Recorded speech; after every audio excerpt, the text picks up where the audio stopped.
and then we had to fix up those walls, and then during that process, squatters like broke in and were huffing chemicals in like our bathtubs and stuff, and it was just, the whole thing is just one problem after the other.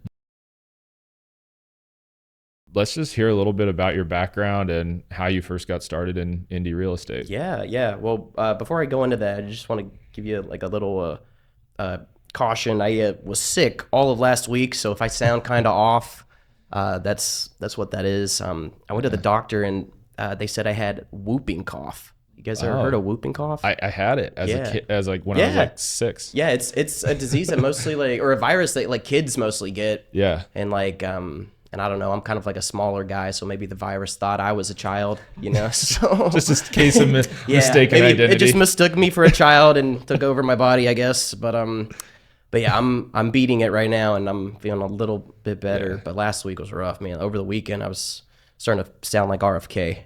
Yeah, it was rough. It was bad. So yeah. Do you have kids? Is that how you got it? No. I don't know how I got it. I never get sick either. I haven't been sick in probably a decade.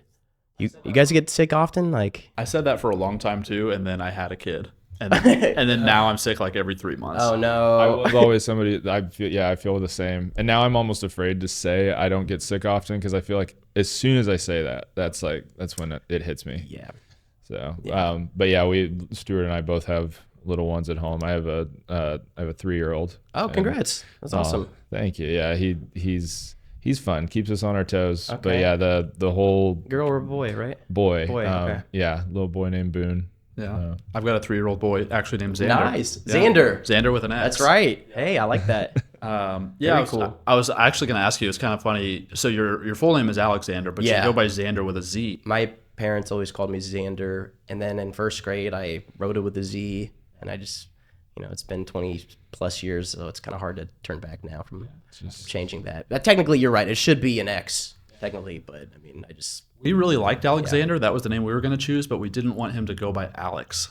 And so we just knocked that off. It's a million Alexes out there. That's right. How many Xanders, It's kind of like, I don't know, like William and Liam kind of, or whatever. But So you've basically, what you're saying is you've been a branding expert since you were in first grade. Right. Yeah, more or less. Yeah, something like that. No, I think I just didn't know how to spell. But I still don't. Hey, what's one tomato. Hey. No, that's funny. Yeah. Well, let's go back. So speaking of like growing up and branding, like take us back in time. Like how did you get into real estate investing? Like did you grow up in a family that did it? Is this all just entrepreneurial spirit? No, truthfully, I'm not a very good real estate investor. I am a good realtor though, or at least I like to think I am. Yeah. But I am working on the investing side. So I had a rental with my best friend. We bought that back in 2020. It didn't go so good, and but I did learn a lot. So I feel like that was a plus. So I'm happy I did it because we did learn a lot for sure. But I mean, and if I were to do it again, I probably wouldn't do it with like my friend. I'd probably do it on my own again.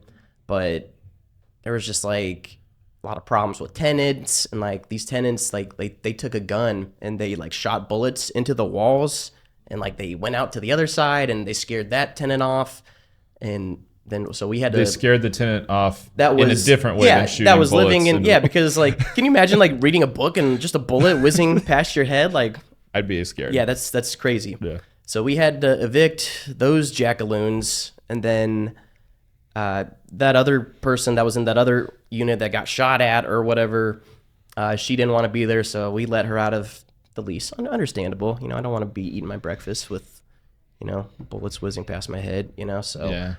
And then we had to fix up those walls, and then during that process, these squatters like broke in and were huffing chemicals in like our bathtubs and stuff, and it was the whole thing is just the one problem after the other. So probably would have picked a better area, and I probably would have gone in alone last time.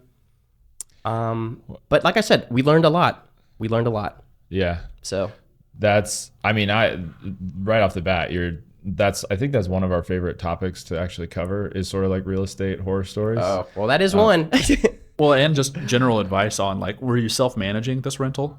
No, we had a property manager, and they didn't seem like they did much, which I feel like is every property manager these days. No offense if you're a property manager listening, but there's a lot of bad. Oh, okay. Well, you guys are terrible. Yeah, no. Well, the one that we had was just not very great, just non-existent, not very helpful.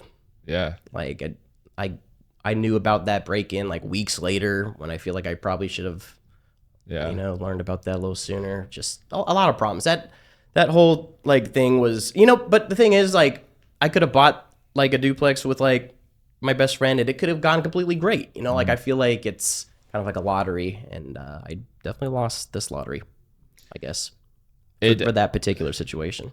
It definitely can be. So I guess to give you, because I know you're getting to know us just like we're getting to know you. So and our audience, they are probably well aware. We're very much mostly on the investment side. I'd say probably I always tell clients and people I work with like 70 to 80% of the transactions I do are like real estate investor. Oh, nice. Okay. So I didn't know that. That's like kind of more 70 to 90%. 70 to 80, yeah, Okay. Somewhere around All there, right. around. Then you work with like typical three buyers and sellers too. Yeah. So I do it all.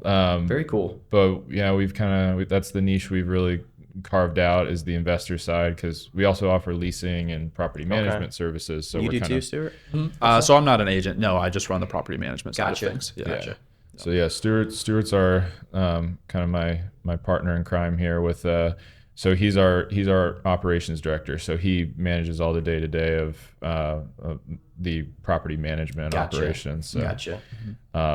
So the world's just falling apart while he's here. Yeah. Oh no.